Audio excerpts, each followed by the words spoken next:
Welcome to YN Education Channel. इन दोस्तों, YN education channel में आपका बहुत बहुत स्वागत है। आज हम फिर लेके आ गए हैं लुसेंट सामान्य विज्ञान का जो रिवीजन वीडियो है, जो सीरीज चल रही थी 1700 क्वेश्चन की, उसका पार्ट 7 वीडियो है ये।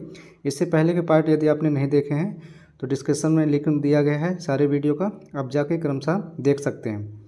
ठीक है, यदि चैनल पे पहली बार आए हैं तो चैनल को सब्सक्राइब कर लीजिए, वीडियो को लाइक करिएगा और अपने दोस्तों में शेयर ज़रूर करिएगा। चलिए स्टार्ट करते हैं आज का वीडियो। आज का पहला क्वेश्चन क्या कह रहा है,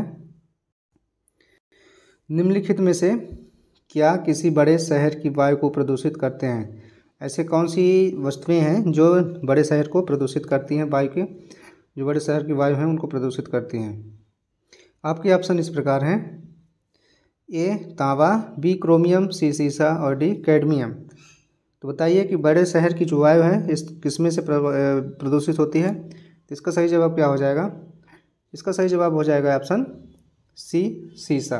जो सीसा है इससे बड़े शहर की वायु प्रदूषित होती है। चलते हैं नेक्स्ट क्वेश्चन पे।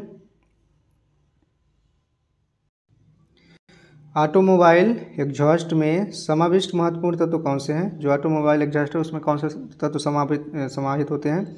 ए fluorine, B sodium, C magnesium और डी लेड।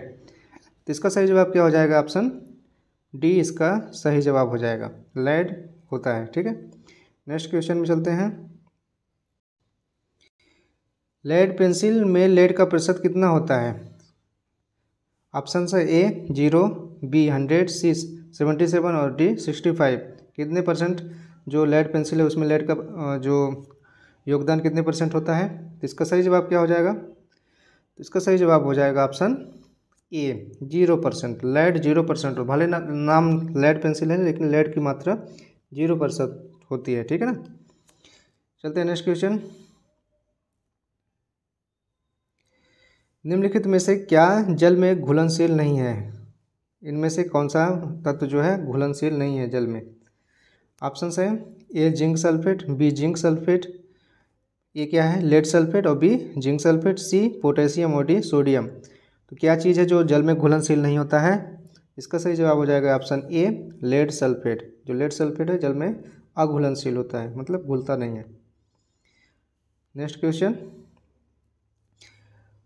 मोनाजाइट, जो मोनाजाइट बालू में निम्न में से कौन सा खनिज पाया जाता है? जो मोनाजाइट बालू होता है उसमें कौन सा खनिज पाया जाता है?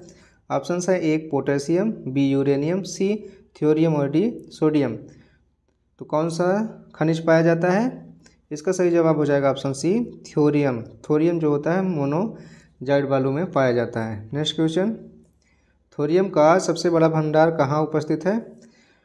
आपके ऑप्शन है चीन में, बी यूएस में यानी अमेरिका में, सी भारत में और डी फ्रांस में। तो सबसे बड़ा भंडार कहाँ है चीन का? इसका सही जवाब हो जाएगा ऑप्शन सी भारत में। सबसे बड़ा भंडार किसका? थ्योरियम का कहाँ है? भारत में ही। ठीक है ना, नेक्स्ट क्वेश्चन। केरल में समुद्री तट को रेत में भरपूर मात्रा में क्या पाया जाता है? जो समुद्री तट है उसकी रेत में भरपूर मात्रा में क्या पाया जाता है बताना है। ऑप्शन है A calcium, B radium, C thorium और डी मैग्नीशियम। जो मैग्नीज है वो। ठीक, इसका सही जवाब क्या हो जाएगा? ऑप्शन सी इसका सही जवाब हो जाएगा। जो थोरियम है अभी हम लोग पढ़ रहे थे वो समुद्री रेत में ही पाया जाता है, जो समुद्री तट की रेत होती है उसमें सबसे ज़्यादा पाया जाता है। Next question. कार्नोटाइट किसका अयस्क है? जो कार्नोटाइट है वो किसका अयस्क है बताना है। ए यूरेनियम का, बी रेडियम का, सी थोरियम का और डी सीसा का। किसका अयस्क होता है? इसका सही जवाब क्या हो जाएगा? ऑप्शन ए यूरेनियम का जो कार्नोनाइट है वो अयस्क होता है, याद रखिएगा। नेक्स्ट क्वेश्चन में चलते हैं। यूरेनीनाइट क्या है? यूरेनीनाइट का एक अयस्क खनिज, अयस्क या खनिज है। यूरेनीनाइट जो है किसका एक अयस्क और खनिज है बताना है। आपके ऑप्शन इस प्रकार हैं, ए जिंक का, बी यूरेनियम का, सी टाइटेनियम का और डी एल्यूमिनियम का।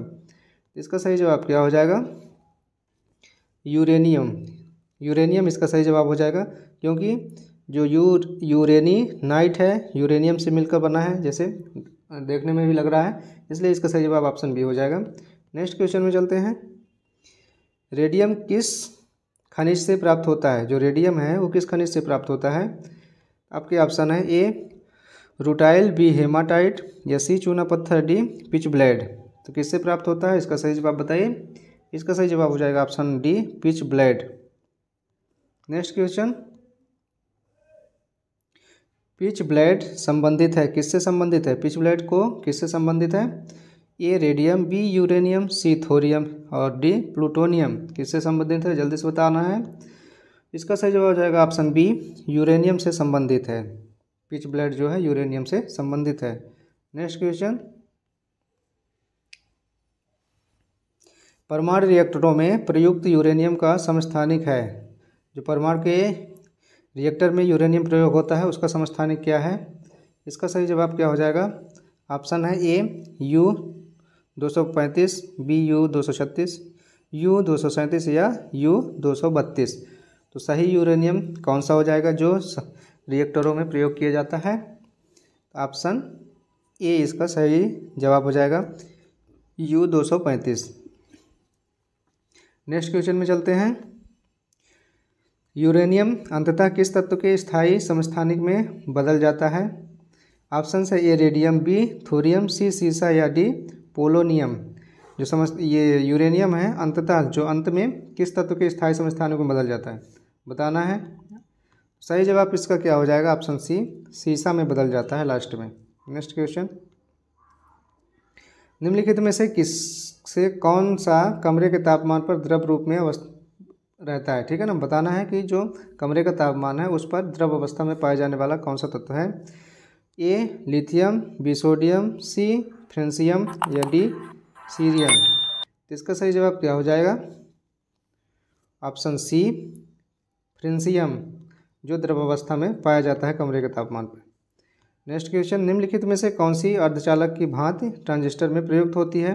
जो ट्रांजिस्टर बनाया जाता है वो अर्धचालकों से मिलकर बनता है। तो कौन सा जो नीचे दिए गए हैं उनमें से कौन सा है जो प्रयोग में लिया जाता है? ऑप्शन है ए तांबा, बी जर्मेनियम, सी ग्रेफाइट या डी चांदी। इसका सही जवाब क्या हो जाएगा? B germanium. जो जर्मेनियम होता है वो ट्रांजिस्टर के बनाने के प्रयोग में लिया जाता है। नेक्स्ट क्वेश्चन में चलते हैं। निम्नलिखित में से किन तत्वों के लवण द्वारा आतिशबाजी में रंग प्राप्त होते हैं? जो हम पटाखे फोड़ते हैं उसमें जो रंग उत्पन्न होते हैं वो किस कारण से उत्पन्न होते हैं? ऑप्शन है ए Zn एवं यस, बी K एवं Hg, सी Sr या Ba या डी Cr एवं Ni निकेल जो होता है। इसका सही जवाब क्या हो जाएगा? जिसकी वजह से रंग प्राप्त होते हैं, कई रंग बिरंगे पटाखे जो फूटते हैं तो किस वजह से होता है? तो ऑप्शन सी इसका सही जवाब हो जाएगा Sr एवं Ba। नेक्स्ट क्वेश्चन, आतिशबाजी में हरा रंग किसके क्लोराइड लवण के कारण दिखाई देता है? तो जो हरा रंग होता है वो किसकी वजह से होता है? तो ऑप्शन है A sodium, B barium, C calcium या डी स्ट्रांसियम। तो हरा रंग के उत्पन्न होने का कारण क्या है? Option B barium. जो बेरियम है उसकी वजह से हरा रंग पटाखे में उत्पन्न होता है। नेक्स्ट क्वेश्चन में चलते हैं। आधुनिक चर्म शोधन उद्योग में ऐसी कौन सी भारी धातु पाई जाती है जो विषैली होती है? जो चर्म उद्योग होता है, जो चर्म शोधन उद्योग होता है उसमें कौन सी ऐसी धातु पाई जाती है जो विषैली होती है? ऑप्शन है ए निकिल, बी जस्ता, सी क्रोमियम और सी डी सीसा। डी क्या है? सीसा। इसमें से सही जवाब क्या हो जाएगा? Option C chromium. क्रोमियम है जो विषैली होती है। नेक्स्ट क्वेश्चन, निम्नलिखित धातु युग्मों में से किसी एक में क्रमशः सबसे हल्की धातु एवं सबसे भारी धातु है? कौन सी क्रमशः एक सबसे हल्की धातु और सबसे भारी धातु है? उसका क्रम हमको चयन करना है। लिथियम एवं पारा, बी लिथियम एवं ऑस्मियम, सी एल्युमिनियम एवं ऑस्मियम या डी एल्युमिनियम एवं पारा। तो बताना है कि सबसे हल्की एवं सबसे भारी धातु कौन सी है? इसका सही जवाब क्या हो जाएगा? ऑप्शन बी लिथियम जो हल्की है और एवं ऑस्मियम जो सबसे भारी धातु है। ठीक है, नेक्स्ट क्वेश्चन में चलते हैं। पोटेशियम नाइट्रेट, चूर्णीकृत चारकोल एवं गंधक के मिश्रण को क्या कहते हैं? जो पोटेशियम नाइट्रेट और चूर्णीकृत चारकोल होता है उसके मिश्रण को क्या कहा जाता है? ऑप्शन है ए कांच, बी सीमेंट, सी पेंट या डी गन पाउडर। इसका सही जवाब क्या हो जाएगा? Option D gun powder. चलते हैं नेक्स्ट क्वेश्चन में। जो टैल्क होता है उसमें निम्नलिखित में से क्या होते हैं? बताना है टैल्क में क्या होता है। ऑप्शन है ए जिंक कैल्शियम व ऑक्सीजन, बी कैल्शियम ऑक्सीजन व टिन, मैग्नीशियम ऑक्सीजन व सिलिकॉन, या डी टिन जिंक व गंधक। क्या पाया जाता है जो टैंक होते हैं? तो उसका सही जवाब क्या हो जाएगा? ऑप्शन सी मैग्नीशियम ऑक्सीजन व सिलिकॉन। चलते हैं नेक्स्ट क्वेश्चन पे। बारूद का आविष्कार किसने किया था? जो बारूद है उसका आविष्कार किस वैज्ञानिक ने किया था? ऑप्शन है ए रोजर बेकर ने, बी कोस्ट ने, सी सीवी रमन ने, या डी डॉक्टर गेटिंग ने। तो बताना है बारूद का आविष्कार सबसे पहले किसने किया था? इसका सही जवाब हो जाएगा ऑप्शन ए रोजर बिंकन ने। ठीक है, रोजर बिंकन नामक वैज्ञानिक ने बारूद का आविष्कार किया था।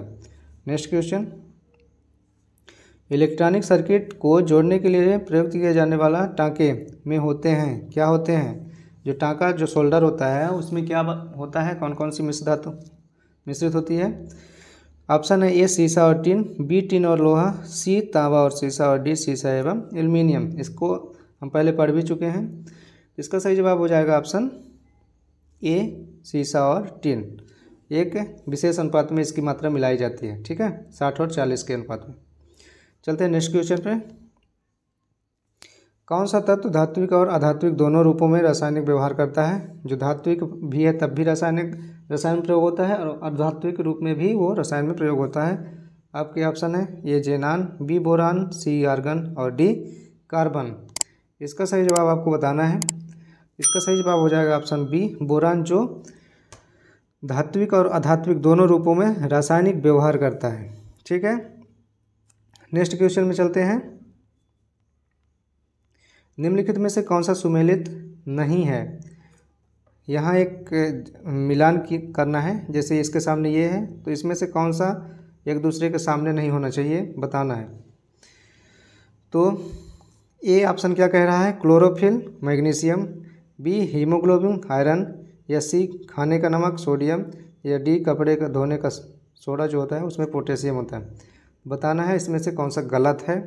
तो इसका सही जवाब हो जाएगा ऑप्शन डी, जो कपड़े धोने का सोडा हो उसमें पोटेशियम नहीं होता। चलते हैं नेक्स्ट क्वेश्चन। दोस्तों ये एक रिवीजन वीडियो है, इसलिए हम फटाफट करा रहे हैं जिससे आपका तैयारी बेहतर बन सके और जल्दी से जल्दी अधिक से अधिक क्वेश्चन हम कवर कर सकें। इसलिए इसमें हम डिटेल्स में बताने की कोशिश नहीं करते हैं। तो आप लोग फटाफट अपना जो क्या स्कोर है वो कमेंट बॉक्स में या फिर अपने एक कॉपी में नोटबुक में नोट करते रहिए कितना आपका सही होता है। नेक्स्ट क्वेश्चन है, निम्नलिखित में से कौन सा युग्म सुमेलित है? इसमें से बताना है कि कौन सा युग्म सुमेलित है, मतलब सही है, एक दूसरे से जोड़े सही है। तो ऑप्शन है A silver iodide horn silver, B silver chloride कृत्रिम वर्षा, सी जिंक फास्फाइड चूहे का विष, या डी जिंक सल्फाइड फिलास्फर बोल। बताना है कि कौन सा जोड़ा सही है। इसका सही जवाब हो जाएगा ऑप्शन सी, जो जिंक फास्फाइड है वो चूहे का विष, जो चूहे का विष है उसमें जिंक फास्फाइड पाया जाता है। बाकी सारे क्वेश्चन वो ऑप्शन गलत हैं। चलते हैं नेक्स्ट क्वेश्चन पे। निम्नलिखित कथनों में से कौन सा एक सही नहीं है? हमको क्या बताना है? गलत क्वेश्चन गलत जो आंसर है उसको चूज करना है। ठीक है, ये सही और गलत में बहुत मिस्टेक होता है। ठीक है ना, जो बोलता है सही है और सही नहीं है इस चूज करने में, ये सबसे ज़्यादा जब हम एग्ज़ाम देने बैठते हैं सबसे ज़्यादा मिस्टेक इसी में होता है। इसलिए इसको ध्यान से पढ़ना है और ध्यान से जवाब देना है। तो आपके ऑप्शन इस प्रकार हैं, ए हाइड्रोजन एक तत्व है, या बी हाइड्रोजन सबसे हल्का तत्व है, सी हाइड्रोजन और ऑक्सीजन एक विस्फोटक मिश्रण बनाते हैं, डी हाइड्रोजन के कोई समस्थानिक नहीं है। इनमें से कौन सा गलत है उसको बताना है। तो इसका सही जवाब क्या हो जाएगा? Option D. इसका डी ऑप्शन सही हो जाएगा, हाइड्रोजन के कोई समस्थानिक नहीं होते, ये गलत बोल रहा है। ठीक है, बाकी ये सब सही है। ठीक है, चलते हैं नेक्स्ट क्वेश्चन पे। नेक्स्ट क्वेश्चन कह रहा है हाइड्रोजन अणु का नाभिक किससे बना होता है? जो हाइड्रोजन अणु है उसका नाभिक किससे बना होता है? ए केवल एक प्रोटॉन से, बी प्रोटॉन न्यूट्रॉन और इलेक्ट्रॉन से, या सी 2 इलेक्ट्रॉन और 1 प्रोटॉन से, या डी इनमें से कुछ भी नहीं। तो जो नाभिक होता है हाइड्रोजन का वो किससे बना होता है? तो इसका सही जवाब हो जाएगा ऑप्शन ए केवल एक प्रोटॉन से। ठीक है, याद रखिएगा। नेक्स्ट क्वेश्चन में चलते हैं।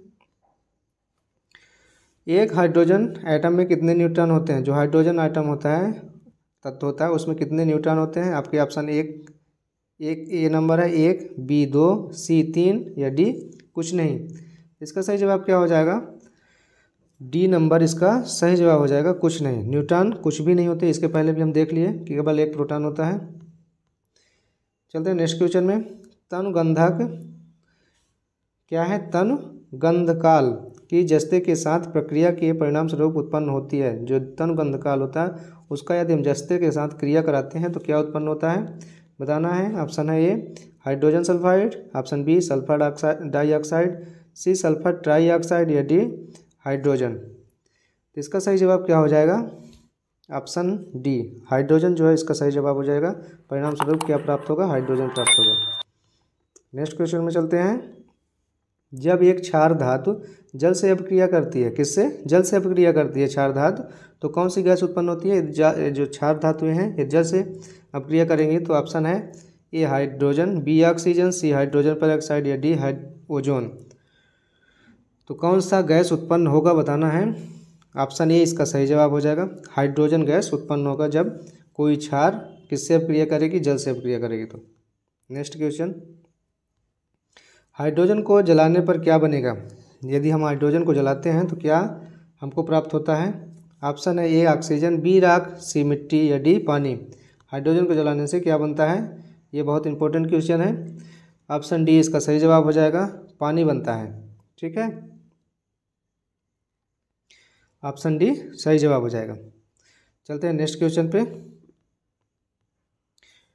निम्नलिखित में से हाइड्रोजन के बड़े खंडों लिखा है, खंभों नहीं है, खंडों को कौन अवशोषित करेगा? हाइड्रोजन के जो बड़े खंड हैं उनको कौन अवशोषित करता है? ए ऑप्शन है पैलेडियम का कोलाइड विलयन, या बी कोलाइडी फेरिक हाइड्रोक्साइड, या सी परिष्कृत विभाजित प्लेटिनम, या डी परिष्कृत विभाजित निकिल।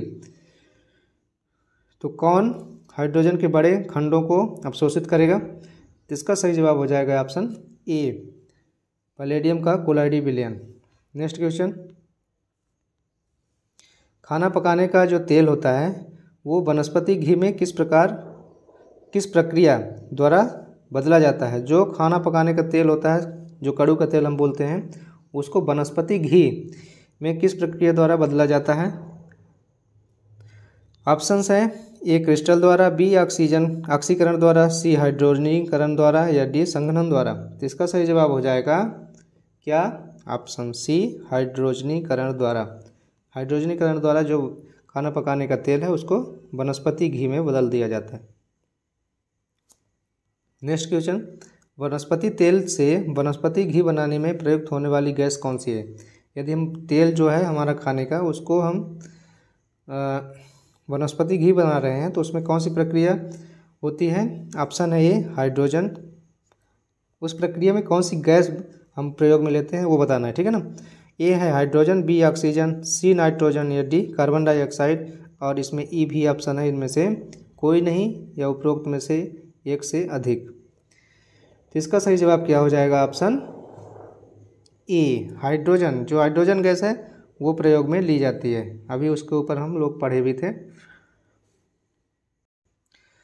नेक्स्ट क्वेश्चन में चलते हैं। निम्नलिखित में से किस उत्प्रेरक का उपयोग वनस्पति तेलों के हाइड्रोजनीकरण के लिए प्रयोग किया जाता है? किस वनस्पति तेल का हाइड्रोजनीकरण के लिए प्रयोग किया जाता है? तो ऑप्शन ए है जिंक चूर्ण का, बी निकिल का, या सी प्लेटिनम का, या डी तांबे का। किस उत्प्रेरक का प्रयोग किया जाता है? तो इसका सही जवाब हो जाएगा ऑप्शन बी निकिल का। नेक्स्ट क्वेश्चन में चलते हैं। निम्नलिखित में से कौन सी एक गैस ग्रीन हाउस नहीं है? जो ग्रीन हाउस प्रभाव होता है उसमें कौन कौन सी गैसें होती हैं वो तो आपको पता है। इनमें से जो दिया है नीचे, इनमें से कौन सी नहीं है वो चुनना है। 3 ठो हैं और एक नहीं है, उसको सही बताना है कौन सा है, ठीक है। ऑप्शन है ए ओजोन, बी नाइट्रस ऑक्साइड, या सी जलवाष्प, या डी हाइड्रोजन। इसमें से कौन सा गैस जो ग्रीन हाउस प्रभाव के कारण नहीं होती बताना है। तो ऑप्शन डी जो हाइड्रोजन है वो ग्रीन हाउस प्रभाव में नहीं होती है, ठीक है। नेक्स्ट क्वेश्चन, प्रकृति में जो पानी का सबसे शुद्ध रूप क्या है? जो पानी होता है प्रकृति में सबसे शुद्ध रूप उसका क्या होता है? ए वर्षा का जल, बी झील का जल, सी नदी का जल, या डी समुद्र का जल। बताना है कि सबसे शुद्ध जल कौन सा होता है प्रकृति में। तो इसका ऑप्शन ए सही जवाब हो जाएगा। जो वर्षा का जल होता है वो सबसे शुद्ध जल होता है, इसलिए बोलते हैं वर्षा के जल को पीना भी चाहिए। नेक्स्ट क्वेश्चन, पानी से हाइड्रोजन को अलग करने की प्रक्रिया को क्या कहते हैं? जो पानी है H2O, उसमें से हाइड्रोजन को अलग करना है तो उसकी प्रक्रिया को क्या कहते हैं? ए विद्युत विघटन, बी ओस्मोसिस, या सी ओजोनीकरण, या डी ऑक्सीकरण। क्या कहेंगे उस क्रिया को? इसका सही जवाब क्या हो जाएगा? ऑप्शन ए विद्युत विघटन। नेक्स्ट क्वेश्चन, जल में हाइड्रोजन तथा ऑक्सीजन का अनुपात भार के अनुसार है। जो जल होता है H2O, उसमें हाइड्रोजन और ऑक्सीजन तो मिले होते हैं, लेकिन उनका अनुपात भार क्या होता है? ऑप्शन है ए 2:1, बी 1:2, सी 8:1, या डी 1:8। तो बताना है इसका सही अनुपात क्या है। इसका सही जवाब क्या हो जाएगा? Option D 1:8। नेक्स्ट क्वेश्चन में चलते हैं। शुद्ध पानी किस प्रकार का विद्युतीय चालक है? जो शुद्ध पानी होता है वो विद्युत का चालक होता है, वो किस प्रकार होता है? तो ऑप्शन है ए औसत, या बी अच्छा, सी खराब, या डी सुपर। बताना है उसकी कैटेगरी कि अच्छा होता है, खराब होता है, या औसत होता है, क्या होता है। तो इसका सही जवाब हो जाता है ऑप्शन सी खराब, मतलब बहुत हल्का चालकता उसमें पाई जाती है जो शुद्ध पानी होता है। ठीक है, बहुत कम। निम्न में से कौन सा विद्युत का चालक है? बताना है विद्युत का चालक कौन है जो विद्युत प्रवाहित हो सके। ए रबड़, बी शुद्ध जल, या सी लवण जल, या डी बेंजीन। तो शुद्ध जल तो बहुत कम था। अब बताना है अच्छा चालक, तो शुद्ध जल तो नहीं होगा। इसका सही जवाब क्या हो जाएगा? ऑप्शन सी जो लवण होता है वो उसमें विद्युत धारा आसानी से प्रवाहित हो जाती है। ठीक है, इसलिए वह विद्युत का अच्छा चालक माना जाएगा। चलते हैं नेक्स्ट क्वेश्चन में। लगभग किस तापमान पर पानी का घनत्व अधिकतम होता है? कितना तापमान पर पानी का घनत्व सबसे ज़्यादा होता है? आपके ऑप्शन है ए 0 डिग्री सेल्सियस, बी 4 डिग्री, सी 39, या डी 110। इसका सही जवाब क्या हो जाएगा? ऑप्शन बी 4 डिग्री सेल्सियस पर पानी का घनत्व जो है अधिकतम होता है, ये याद रखिएगा। ठीक है, नेक्स्ट क्वेश्चन में चलते हैं। पानी का घनत्व क्या है? हम पानी के घनत्व से क्या समझते हैं? बताना है 1000 किलो प्रति घन मीटर, या 10 किलो प्रति घन मीटर, या सी 1 किलो प्रति घन मीटर, या डी 100 किलो प्रति घन मीटर। मतलब पानी का घनत्व क्या कहलाता है उसको हमको बताना है। तो इसका सही जवाब हो जाएगा ऑप्शन ए 1000 किलो प्रति घन मीटर को हम क्या कहते हैं? पानी का घनत्व कहते हैं। नेक्स्ट क्वेश्चन, जो पानी का क्वथनांक अर्थात बॉइलिंग पॉइंट जिसमें पानी उबलता है वो कितना होता है? उसका टेम्परेचर कितना होना चाहिए जिसमें पानी उबलने लगे? ए 210 फ़ारेनहाइट, बी 212, सी 214, या 208। इसका सही जवाब क्या हो जाएगा? जिसमें पानी उबलता है वो टेम्परेचर हमको बताना है। ऑप्शन बी इसका सही जवाब हो जाएगा 212 फ़ारेनहाइट पे जो है पानी उबलने लगता है। चलते हैं नेक्स्ट क्वेश्चन। पानी का हिमांक बिंदु जिसमें पानी जम जाता है, पानी का हिमांक बिंदु क्या कहलाता है? कितने डिग्री टेम्परेचर पे पानी जो है जम जाता है? हिम मतलब बर्फ़ और हिमांक मतलब जमना। तो ए 40 फ़ारेनहाइट, बी 42 फ़ारेनहाइट, या सी 34, या डी 32। किस में पानी जम जाएगा? इसका सही जवाब हो जाएगा ऑप्शन डी 32 फ़ारेनहाइट, मतलब 0 डिग्री पे। चलते हैं नेक्स्ट क्वेश्चन पे। निम्नलिखित कथनों में से कौन सा एक सही नहीं है? हमको सही नहीं है, जो गलत जवाब है उसको बताना है। जब जल का वाष्प दाब वायुमंडलीय दाब के समान हो जाता है तब जल का क्वथन प्रारंभ हो जाता है। बी क्या कह रहा है? जल सार्वत्रिक विलायक के रूप में जाना जाता है, या सी जल की स्थायी कठोरता MgCl2, CaCl2, MgSO4 और CaSO4 की उपस्थिति के कारण होती है, या डी बर्फ़ का घनत्व जल के घनत्व से अधिक होता है। तो इसमें से कौन सा गलत है वो हमको बताना है। तो ऑप्शन डी हमारा गलत है, जो दिया है बर्फ़ का घनत्व जल के घनत्व से अधिक होता है। और जबकि होता क्या है, जो बर्फ़ का घनत्व है जल के घनत्व से अधिक नहीं होता, कम होता है। ठीक, ये हमारा सही हो जाएगा ऑप्शन डी। चलते हैं आज के सबसे लास्ट क्वेश्चन में क्वेश्चन नंबर 50 350, पानी का क्वथनांक ऊंचाई पर कम क्यों हो जाता है? जैसे जैसे ऊंचाई बढ़ती है तो पानी का क्वथनांक कम होने लगता है। आपके ऑप्शन है ए उच्च तापमान के कारण, बी कम वायुमंडलीय दाब के कारण, या सी कम तापमान के कारण, या डी उच्च वायुमंडलीय दाब के कारण। ये इंपॉर्टेंट क्वेश्चन है, तो इसका सही जवाब क्या हो जाएगा? ऑप्शन बी, कम वायुमंडलीय दाब के कारण। जैसे जैसे ऊंचाई बढ़ती है वायुमंडल का दाब घटता जाता है और जो पानी का क्वथनांक है वो जैसे जैसे ऊंचाई बढ़ती जाती है वो कम होता जाता है। ठीक है, तो दोस्तों ये रहे आज के टॉप 50 क्वेश्चन। आपको ये कैसे लगे? आशा करते हैं कि ये क्वेश्चन आपको अच्छे लगे होंगे। तो ये वीडियो आपको अच्छा लगा होगा तो लाइक करिएगा, और चैनल पे पहली बार आए हैं तो चैनल को सब्सक्राइब करना मत भूलिएगा, और उसका बेल आइकन जो घंटी है उसको ऑन कर लीजिएगा, जिससे टाइम टू टाइम आपको नोटिफिकेशन मिलता रहे। इस चैनल पे शाम को 7 बजे डेली जीके का वीडियो अपलोड होता है, और हर सोमवार को जॉब से रिलेटेड न्यूज़ दी जाती है। तो चलते हैं, तब तक के लिए आपसे विदा लेते हैं, मिलते हैं नेक्स्ट पार्ट में। तब तक के लिए जय हिंद, जय भारत, अपना ख्याल रखिएगा।